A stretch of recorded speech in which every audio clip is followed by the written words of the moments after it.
নমস্কার। কর্কট রাশি, সৌভাগ্যবান হতে চাইছেন কিন্তু কিছুতেই ভাগ্য আপনাকে সাপোর্ট করছে না। তার দুটি কারণ হলো মঙ্গল এবং বৃহস্পতির সঠিক অবস্থানের অভাব।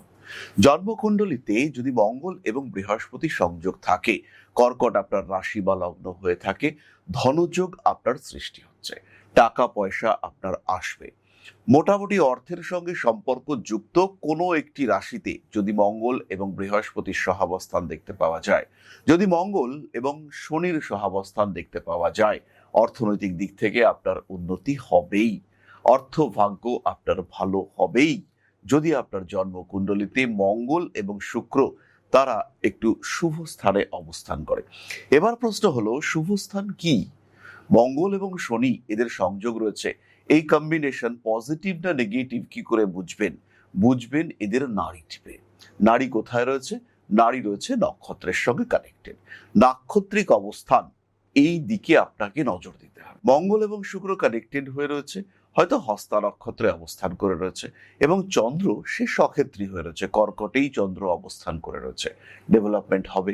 মঙ্গল এবং শনি সহাবস্থান করে রয়েছে জ্যেষ্ঠা নক্ষত্রে, কিন্তু বুধের অবস্থান আপনার দ্বাদশে, সেই ক্ষেত্রে অর্থভাগ্য ভালো হবে না। এই ক্ষেত্রেও অর্থভাগ্য ভালো হতে পারে যদি একটা ডিসিশন আপনি নিয়ে থাকেন, আপনার ভাগ্য উন্নতি বিদেশে, বিদেশ যাত্রা, বিদেশ সম্পর্কিত কাজকর্ম, সেখানে আপনার ভাগ্য উন্নতি। ইউনিভার্স আপনার জন্য এটা ডিসাইড করেছে। এবার আপনার ডিসিশন, কি করবেন? আপনি কি এখানেই থাকবেন, এক্সপোর্ট ইম্পোর্ট করবেন, নাকি আপনি একটা মুদিখানার দোকান খুলবেন অথবা একটা কাপড়ের ব্যবসা করবেন? মুদিখানার দোকান, কাপড়ের ব্যবসা অথবা রেস্টুরেন্ট, প্রফিট আসবে না। কিন্তু যদি আপনি এক্সপোর্ট ইম্পোর্টের বিজনেস করেন, প্রফিট আপনি দেখতে পাবেন, টাকা আপনার ঢুকবে। যদি আপনি বিদেশ যাত্রার জন্য ছোটবেলা থেকেই প্রস্তুত হন, সেই ক্ষেত্রে আর্থিক উন্নতি হবে আপনার চোখে পড়ার মতো।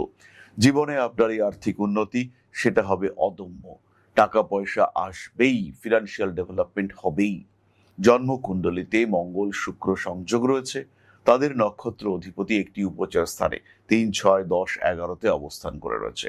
এই অবস্থায় এই কম্বিনেশনে আপনার ডেভেলপমেন্ট হবে, টাকা পয়সার দিক থেকে উন্নতি আসবেই, অর্থনৈতিক ক্ষেত্রে ডেভেলপমেন্ট হবে। শনি মঙ্গল কম্বিনেশন, চাকরি আপনার হবে, এই ক্ষেত্রে কোনো সংশয় নেই, কোনো অসুবিধা নেই। জন্মকুণ্ডলিতে মঙ্গল এবং শনি কম্বাইন করে রয়েছে, এবং মঙ্গল অথবা শনির নক্ষত্র অধিপতি তৃতীয়, সপ্তম, একাদশ, 3, 7, 11 এদের সঙ্গে কোনোভাবে কমিউনিকেট করেছে। সেই ক্ষেত্রে আপনার হবে ব্যবসা, টাকা পয়সা আসবেই, ব্যবসা আপনি করবেন, সেই ব্যবসায় উন্নতি আসবেই। এবং এই যে ব্যবসা, তার কানেকশন কিন্তু হবে শনি অথবা মঙ্গলের নক্ষত্র অধিপতির সঙ্গে।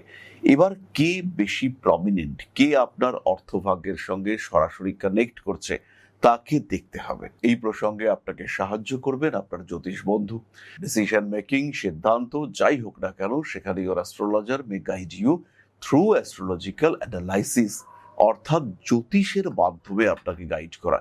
ইউনিভার্স আপনার জন্য কি চাইছে, আপনার দরকার রেজোনেন্স, অর্থাৎ ইউনিভার্সের যাওয়া এবং আপনার ইচ্ছে, এই দুটোর একত্রীকরণ। তাহলে সবার আগে ইউনিভার্স কি ঠিক করেছে আপনার জন্য, এটা জানতে হবে।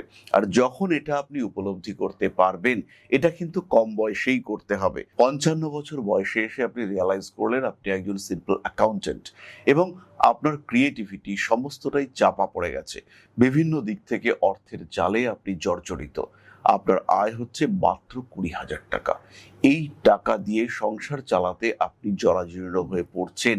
এবার নতুন করে ভাবা, নতুন কিছু চিন্তা করা রিয়েলি টাফ।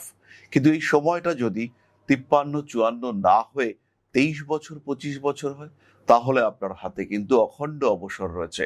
ইউনিভার্স যেমন চাইছে সেইভাবে আপনি নিজেকে পরিবর্তন করতে পারেন। তাই সঠিক সময়ে সঠিক সিদ্ধান্ত নিতে হবে। বয়স চলে যাওয়ার পরে যতই আপনার যোগ থাকুক, আপনার যদি মনে হয় এজ তো 60, প্রেগন্যান্সির কম্বিনেশন রয়েছে, দশা চলছে পঞ্চমপতির দশা, মঙ্গলের দশা চলছে, কর্কট আপনার লগ্ন, আপনি ভাবলেন এখন আমি সন্তান প্রাপ্ত হতে চাই, কিন্তু সেটা পসিবল নয়, আপনার তো মেনোপজ হয়ে গিয়েছে। এই অবস্থায় সন্তান প্রাপ্তি নেক্সট টু ইম্পসিবল। বিভিন্ন বৈজ্ঞানিক পদ্ধতিতে অবশ্যই আপনি প্রাপ্ত হতে পারেন, কিন্তু সেটা তো অনেক খরচ সাপেক্ষ, প্রায় অসাধ্য একটি ব্যাপার।